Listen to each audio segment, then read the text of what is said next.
what they're doing with our money. I know you brought your child with you. I was covering the event in Sacramento, Norm, where a lot of people did the same. Young dads like yourself who brought their kids, even grandparents who brought their grandkids. And they all were taking great offense to the fact that many in the media were referring to them as fringe groups, crazy protesters, right-wing nuts, that sort of thing. Did that bother you? Yes, it did. You know, I was just trying to put the government on guard about what they're doing, and I didn't really appreciate being labeled.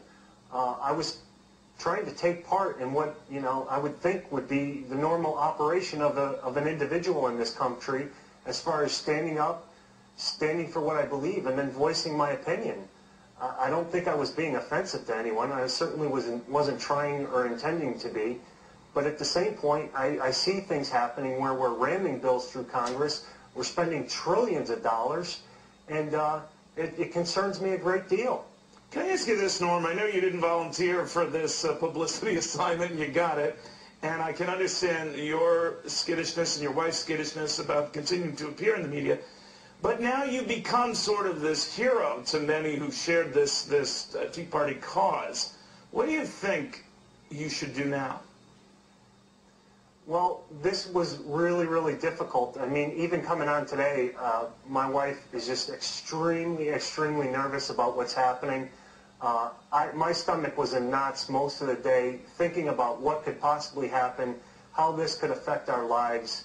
You know, I don't want to be any kind of, you know, media star or anything like that. I just wanted to voice an opinion, and if it got some attention and got the government to slow down, take a look at what they're doing, maybe actually starting to debate and actually reading some of the bills that they're signing, then I thought that would be a good thing for not only my child, but the children of America.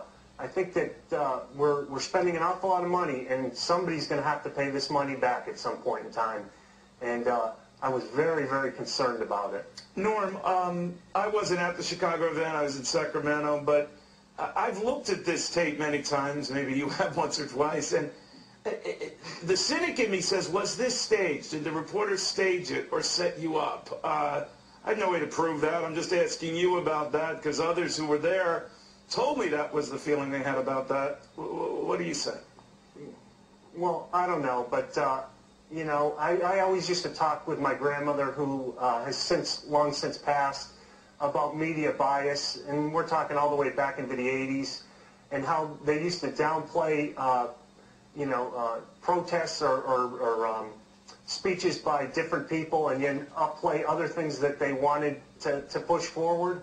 And I just think that right now the press needs to do a better job of functioning and holding our government accountable on both sides. I mean, Republicans and Democrats. I see what happened with the housing crisis, but I don't see any fixes yet. I don't see anyone being held accountable. So it's like, where's the press? They should be on both of these parties, and they should be on them like a rabid dog. You know, we need to get some answers, and we need to get some resolutions. And people forgot that, Norm. You mentioned a very good point, because lost in this whole argument about whether it was a left-right cause, you and your wife are in the camp that says government spending, big spending, you're opposed to. You're opposed to President Bush had the financial rescues and bailouts, and you continued that opposition into this new administration. So this was, I guess, a bipartisan rant on your part, right? Yeah, I would think so. I think it affects everyone in the country. A friend of mine made a good analogy just today. He said, you know, I hear this statement about glimmer of hope in the economy. Well, is it a glimmer of hope, or is it the rocket of inflation warming up, getting ready to take off? Good point. By the way, your child was much better behaved than mine would have been. Okay, so my touche. Hats off to you. Norm, thank you very much. I'm pretty lucky with him. Yes, you are. Thank you very much, Neil. Thank you very much, Norm.